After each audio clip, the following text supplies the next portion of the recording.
Tidak mustahil satu hari nanti kita akan menyaksikan pasukan yang dibarisi masyarakat Rohingya menyertai Liga Malaysia. Usaha untuk mendaftarkan pasukan yang disertai etnik Rohingya ini untuk beraksi di Liga Negara kini sedang giat dilaksanakan. Menurut pengerusi Arakan Times Rohingya Football Club ATRFC Ramadan Ali, mereka telah bertemu Setiausaha Agung Persatuan Bola Sepak Malaysia FM, Ustaz Ramalingam, baru-baru ini di Wisma FM.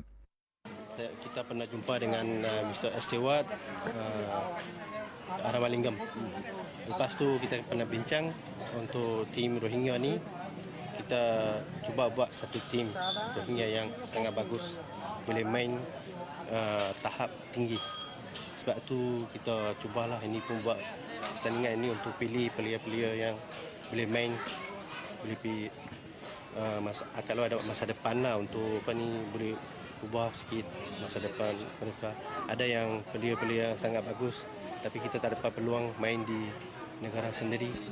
Sebab tu kita kalau boleh mereka tidak mendapat sebarang bantuan untuk Rohingya yang terjejas. Kebanyakan pelarian Rohingya di negara ini memerlukan sumber keuangan untuk membayar sewa rumah dan membeli barangan keperluan harian keluarga.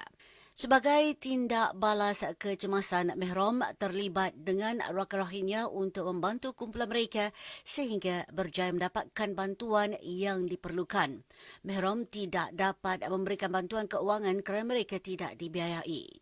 We appeal to the UNHCR, private sector, OIC countries, European Union countries, UK and the US government to help the affected Rohingya refugee in Malaysia.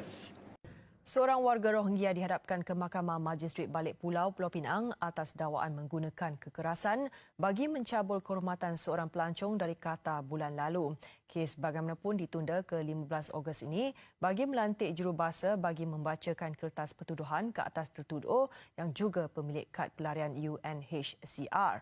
Syed Salam Abu Bakar Siddiq, 31 tahun, didakwa melakukan perbuatan itu di Monkey Beach, Teluk Pahang, jam 3.30 petang 30 Julai lalu. Pertuduhan dibuat mengikut Seksyen 354 Kanun Keseksaan. Sabit kesalahan boleh dipenjara 10 tahun atau denda atau sebatan atau kedua-duanya. Magistrate Nur Azwin Abdul Muati tidak membenarkan ikat jamin dan tertuduh akan direman sehingga tarikh sebutan semula kes. Percayai terlibat kegiatan samun dan pecah rumah 5 suspek warga Rohingya di berkas polis dari Jabatan Siasatan Jenayah Ibu Pejabat Polis Kontijen Negeri Sembilan. Suspek terdiri daripada 4 lelaki dan seorang wanita berusia antara 20 hingga 25 tahun. Dalam satu sidang media di Seremban, Ketua Polis Negeri Sembilan, Datuk Nur Azam Jamaluddin menjelaskan kesemua suspek ditangkap dalam op cantas geng Rohingya 26 Julai lalu di Ampang dan Seremban. Ia susulan terdapat aduan berhubung samun dan pecah rumah melibatkan warga asing di sekitar Seremban dan Port Dickson. Jadi geng ini akan mensasarkan rumah-rumah yang tidak berpenghuni dan modus operandi mereka adalah dengan cara mengumpil pintu tingkap rumah serta akan bergerak dalam sebuah kenderaan, 2 ataupun 4 orang dalam sebuah kenderaan pada sesuatu masa. Tambahnya, kesemua suspek disyaki terlibat dalam kegiatan itu di sekitar Negeri Sembilan, Selangor, Pahang dan Melaka sejak tahun. 5 pelarian Rohingya ditahan dipercayai menjadi pengedar dadah di Sungai Petani dan Kulim. Menurut timbalan Ketua Polis Kedah, Datuk Abdul Jalil Hassan, kesemua mereka ditahan dalam 2 serbuan di Bandar Utama, Sungai Petani dan sebuah stesen minyak di Lunas dekat Kulim. Dalam serbuan pertama di Sungai Petani, 3 suspek termasuk seorang wanita ditahan ketika sedang leka membungkus dadah. Polis berjaya merampas 3,450 biji pil psikotropik, 800 pil jenis WY dan 5.41 gram syabu dan barang kemas bernilai RM4,500. Susulan itu, sekumpulan anggota dari Jabatan Narkotik Ibu Pejabat Polis Kontijen Kedah melakukan satu lagi serbuan di stesen minyak di Lunas dekat Kulim. Polis menyelongkar sebuah kenderaan Nissan X-Trail dan menahan seorang lagi lelaki dan perempuan etnik Rohingya yang dipercayai berada di situ untuk menjual dadah di sekitar Kulim. Hasilnya, polis merampas 9,030 biji pil psikotropik, 58 biji pil WY serta wang tunai RM25,000. Myanmar, kita pun sekarang tengah tegang pasal Myanmar.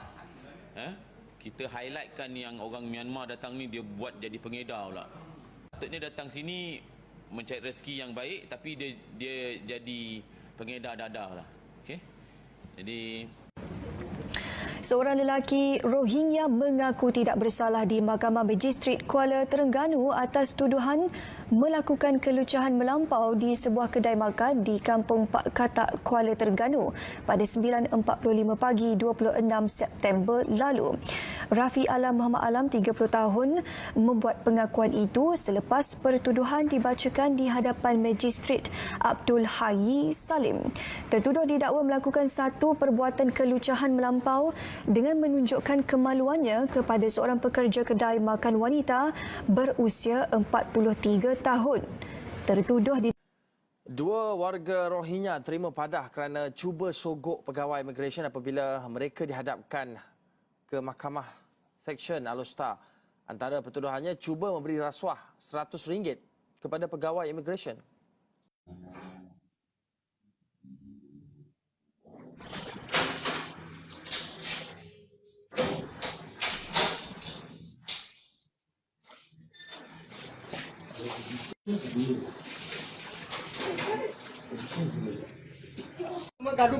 Apa hal? Aku tak ada gaduh dengan kau. Kau sekarang ni kau sepak-sepak barang kat rumah kau apa hal? Kau jangan main cakap Aku tak usik barang kat rumah kau, kau jangan usik barang rumah aku. Kau apa hal? Ini kita lalu je lah. Jalan tutup. Lalu je lah, ni tak tutup. Jalan. Saya tak mau Rohingya, Islam satu dunia sama-sama. Saya mau awak, kalau awak cakap awak Islam, awak mengucap kalimah syahadat. Kalau tak pandai macam mana orang ngaku Islam? Okey, sembahyang maghrib berapa rakaat? Mana you belajar sembahyang maghrib 5 rakaat? Mana ada sembahyang 5 rakaat? Awak jangan jual agama Islam, awak mau ambil orang punya wang. Minta derma. Awak jual nama Islam pakai kopiah. Okey, sekarang apa? 7.30 Yang ni maghrib. Dia orang dah tengoklah macam mana nak ni. Ada yang okey, nilai sendiri ya. Dalam ni yang ada Myanmar. Tengok.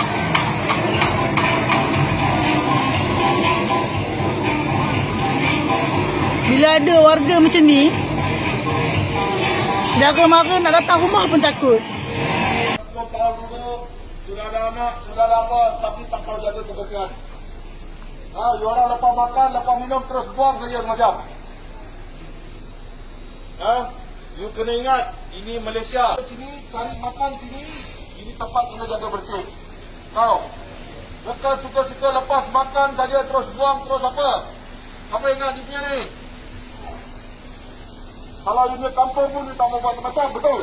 Apa datang sini buat macam? Mah, tak tahulah ibu bapa mereka dia kat mana, ibu bapa dia. Tapi di kawasan atas-atas ni merupakan tempat tinggal mereka ya.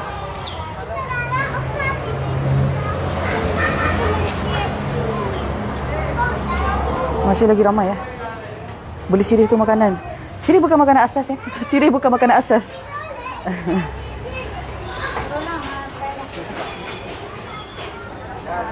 Mereka telah pun mula mengemas makanan mereka. Terus saja masuk ke dalam kedai. Laju kemas makanan. Kita bukan nak buat serbuan. Terus saja kemas. Terus saja tutup kedai. Tak. Terus saja tutup kedai.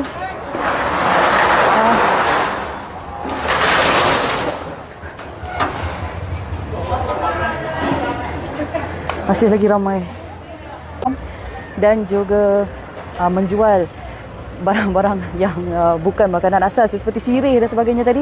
Dan ada juga yang melepak, masih lagi melepak di luar ya, seperti telah disarankan, diperintahkan oleh kerajaan supaya semuanya duduk di dalam rumah. Namun masih lagi ramai kita nampak. Mereka ini adalah terdiri daripada etnik Rohingya sebahagiannya dan juga Myanmar di kawasan ini. Dan kita akan teruskan lagi tinjauan kita. Kita lihat, tapi walau bagaimanapun setelah nampak kelibat kami, mereka terus saja berkemas dan tutup kedai. Ada sebahagiannya telah pun tutup kedai secara automatik. Okey, teruskan.